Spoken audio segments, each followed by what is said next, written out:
Kenya کی government اور پاکستان کی گورنمنٹ نے ارشد شریف شہید کیس کے حوالے سے کوئی پیش رفت نہیں کی۔ ان کو اتنی بھی فرصت نہیں ہے کہ وہ اپنی اس بہن کے لیے، بیٹی کے لیے، اپنے والد امریکہ کو صرف اتنا ہی کہہ سکیں کہ ان کی عزت کو محفوظ بنایا جائے۔ حکومت پاکستان کو بھی امریکی جیل میں ڈاکٹر حافظ صدیقی سے 2 بار جنسی زیادتی کے واقعات سے آگاہ کیا ہے۔ حکمران اتنے بےحس اور بے ضمیر ہو چکے ہیں کہ ایک ان کے حق میں ٹویٹ نہیں کر سکتے، ڈاکٹر حافظ صدیقی حق میں ایک بیان نہیں دے سکتے۔ بسم اللہ الرحمن الرحیم، السلام علیکم، میں ہوں گلفام چودھری، آپ دیکھ رہے ہیں IRK news. First of all ہم خبر شامل کریں گے ارشد شریف شہید کے حوالے سے۔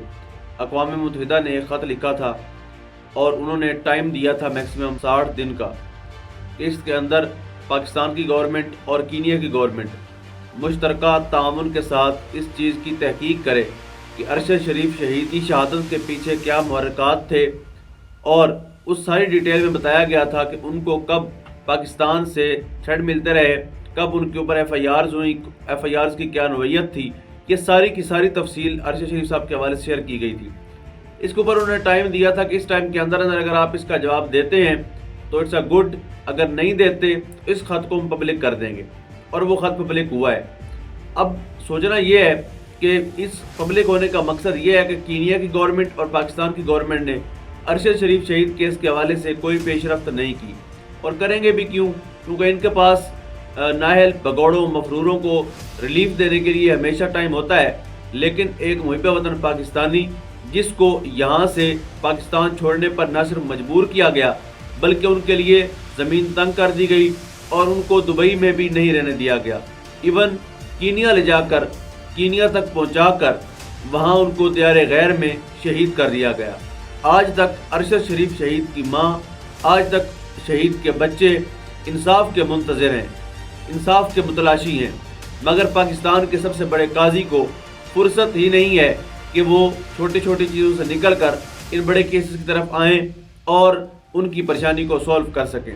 یہ شاید ہمارے قاضی صاحب جو ہیں ان کی ترجیحات میں شامل ہی نہیں ہے۔ اب اقوام متحدہ نے وارننگ دی ہے کہ اگر آپ اس حوالے سے کوئی پیش رفت نہیں کرتے تو پھر ہم اس لیول کی انویسٹیگیشن بھی کریں گے۔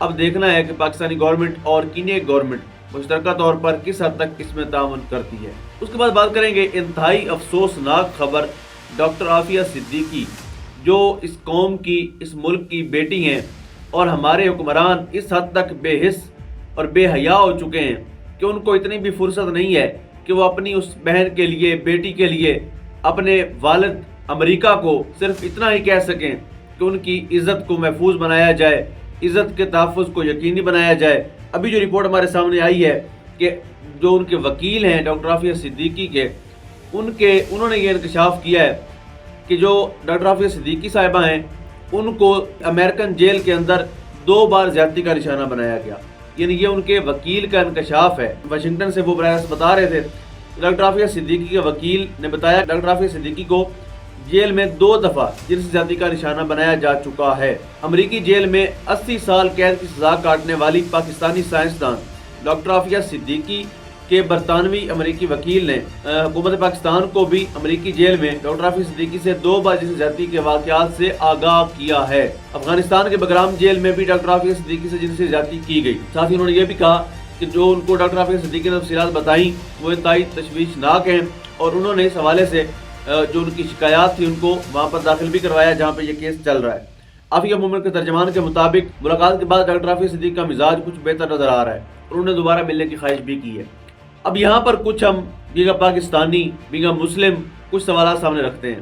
ایک، پاکستان کی بیٹی کے ساتھ یہ کچھ ہو رہا ہے، لیکن پاکستان کا میڈیا اس کو سانپ سونپ جاتا ہے۔ کل بھی میں دیکھ رہا تھا کہ جو غریدہ فاروقی ہیں انہوں نے GTV پر اپنا پروگرام جو کرتی ہیں اس پر وہ توشہ خانہ کیس اور ان سارے کیسز کو تو پہلے ڈسکس کرتی رہتی ہیں، لیکن کل انہوں نے خاور منیکا کے ملازم کے بیان کو لے کر اس طرح سے غلاظت بکی ہے وہاں پر بیٹھ کے، یعنی خاتون ہے، میں معذرت چاہتا ہوں ان الفاظ کے لیے، لیکن اس طرح سے بے ایمانہ طریقے سے، اور یعنی اس میں کوئی اخلاقیات نہیں تھی۔ آپ ان چیزوں کو اچھال رہے ہیں جن کا سرے سے کوئی جواز بنتا نہیں ہے۔ میں نے کل بھی یہ سوال اپنے سامنے رکھا، آج بھی رکھتا ہوں کہ اگر ایک انسان کی بیوی غلط تھی، وہ آج سے 7 سال پہلے کیوں گواہیاں دے رہا تھا، 4 سال پہلے کیوں گواہیاں دے رہا تھا؟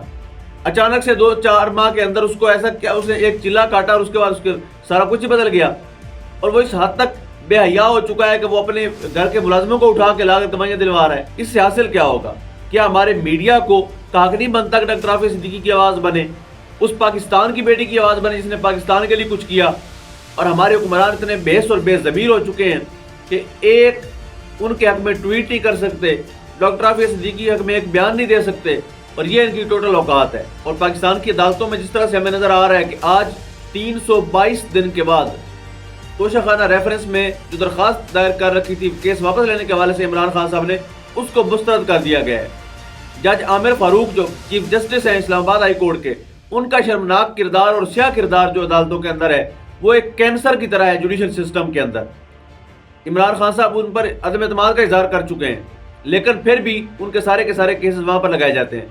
اب عطا طاہر نے لاہور ہائی کورٹ اور اعظم نذیر طاہر نے اسلام آباد ہائی کورٹ میں درخواست دائر کی ہے کہ حلقہ بندیوں کے حوالے سے ہمیں اعتراض ہے۔ اب اس کے بیک گراؤنڈ پہ کیا چل رہا ہے اس کو سمجھنے کی کوشش کرتے ہیں۔ بیسیکلی طاقتور لوگوں نے نواز شریف کو کلیئر کٹ کہا ہے کہ اس پوزیشن میں ہم آپ کو وزیر اعظم پاکستان بنانے کے پوزیشن میں نہیں ہیں، جو پوزیشن اس وقت چل رہی ہے اس کے اندر ہم آپ کو وزیر اعظم پاکستان نہیں بنا سکتے، لہٰذا کوئی متبادل چیز دیکھنی پڑے گی۔ اب الیکشن سے بھاگنے کی تیاری کر رہے ہیں نواز شریف صاحب اینڈ کمپنی۔ اب دیکھتے ہیں کہ وہ اس میں کس حد تک کامیاب ہو پاتے ہیں۔ اب امتحان یہ سپریم کورٹ کا ہے، امتحان ان عدالتوں کا ہے جہاں سے پہلے بھی اتنی دفعہ احکامات جاری ہوئے لیکن اس کی امپلیمنٹیشن کے لیے کوئی بھی خاطر خواہ انتظام نہیں کیا گیا۔ اب دیکھتے ہیں کہ نواز شریف صاحب اینڈ کمپنی کو اس بار بھاگنے کا موقع ملتا ہے یا نہیں، اور سمجھنے کی بات یہ ہے کہ یہ بھاگ کیوں رہے ہیں۔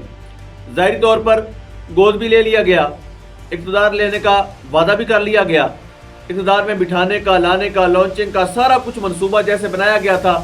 عمران خان جیل میں ہوگا، اس کے اوپر کیسز ہوں گے، نیلی کا سامنا کر رہا ہوگا، یعنی میاں صاحب اور ان کی بیٹی نے جو ڈیمانڈ کی تھی وہ پوری کر دی گئی۔ لیکن سوال پیدا ہوتا ہے کہ پھر بھی الیکشن سے بھاگ کیوں رہے ہیں۔ کل راجہ ریاض صاحب نے اپنے حلقے میں ورکر کنونشن کروایا، جلسہ ٹائپ تھا، اس میں عوام نے اس کو بری طرح سے مسترد کر دیا۔ وہ 15-20 لوگ بیٹھے ہوئے تھے، اور یعنی جتنے ایک ہوٹل پہ چائے پینے والے لوگ بیٹھے ہوتے ہیں اس سے بھی کم لوگ راجہ ریاض کے جلسے میں تھے۔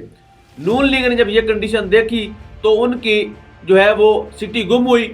اب ان کے بھاگنے کے ارادے ہیں، اب وہ الیکشن کی طرف نہیں جا رہے اور چاہتے ہیں کسی نہ کسی طرح سے کوئی نہ کوئی منصوبہ کامیاب بنا کر الیکشن سے بھاگنے کا راستہ ہموار کیا جائے۔ اب دیکھتے ہیں کہ لاہور ہائی کورٹ یا اسلام آباد ہائی کورٹ سے ان کو کیا ریلیف ملتا ہے، کیا ان کے مطابق فیصلے آتے ہیں، کیا ان کے مطابق ان کو ریلیف ملتا ہے۔ اور ویسے آج کل اسلام آباد ہائی کورٹ سمیت ساری عدالتیں نواز شریف اور نون لیگ پر بڑی مہربان ہیں، چونکہ پورے کا پورا سسٹم اس بھگوڑے کو ریلیف دینے کے لیے، اس بھگوڑے کو پروٹوکول دینے کے لیے تیار کھڑا ہوتا ہے۔ ان کی درخواست آنے سے پہلے چیف جسٹس اسلام آباد ہائی کورٹ ہو یا کوئی بھی عدالت ہو، وہ منتظر ہوتی ہے کب میاں صاحب کی درخواست آئے گی اور ان کو انصاف دیا جائے گا۔ اب دیکھتے ہیں کہ لاہور ہائی کورٹ اسلام آباد ہائی کورٹ سے کس طرح کا ریلیف ملتا ہے نون لیگ کو، نواز شریف کو، اور کیا فیصلہ آتا ہے حلقہ بندیوں کے حوالے سے۔ اور ویسے بھی انتخابات ہوتے نظر نہیں آ رہے۔ گورنر ہاؤس پشاور کے اندر تو ویسے فلموں اور ڈراموں کی شوٹنگ شروع ہو گئی ہے، جو انتہائی ایک افسوسناک اور شرمناک عمل ہے، اور وہاں پر مولانا فضل الرحمان صاحب کے سمدھی بھی ہیں، اور ساری کی ساری گورنمنٹ انہی دین نام نہاد جو دین فروش ہیں انہی کی وہاں پر حکومت ہے۔ اب دیکھتے ہیں کہ وہاں کے ان معاملات پر بھی مولانا صاحب کچھ بولتے ہیں، کچھ لب کشائی کرتے ہیں، یہ وہ ہمیشہ کی طرح اپنے آپ کو مفادات کی منڈی میں بیچ کر خاموش رہتے ہیں۔ اب دیکھتے ہیں کہ کیا فیصلہ ہوتا ہے الیکشن کے حوالے سے۔ لاہور ہائی کورٹ، اسلام آباد ہائی کورٹ کیا فیصلہ کرتی ہے۔ اللہ پاک وطن عزیز کا حامی و ناصر ہو۔ پاکستان زندہ باد۔